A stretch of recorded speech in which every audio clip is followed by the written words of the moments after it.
আচ্ছা, আপনারা শুনলে অবাক হয়ে যাবেন যে টাইটানিক কিন্তু যে হিমশৈলের মানে আইসবার্গের ধাক্কার জন্য কিন্তু ধ্বংস হয়নি। ধ্বংস হয়েছিল একটা আলাদা কারণে। সেটা আপনাদের বলি, ধ্বংস হয়েছিল কারণ একটা বাইনোকুলার মানে একটা দূরবীন না থাকার জন্য।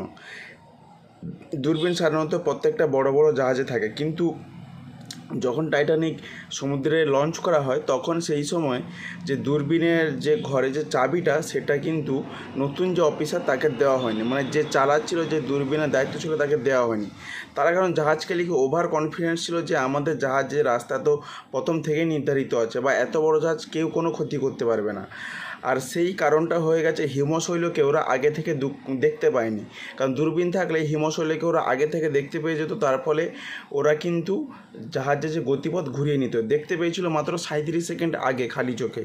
তাই 37 সেকেন্ডে কতটা এবার ঘুরিয়ে নেবে, বড় জাহাজ, তাদের গতিপথ অনেক লেন্দি। তাই এই কারণেই কিন্তু টাইটানিক ধ্বংস হয়েছিল।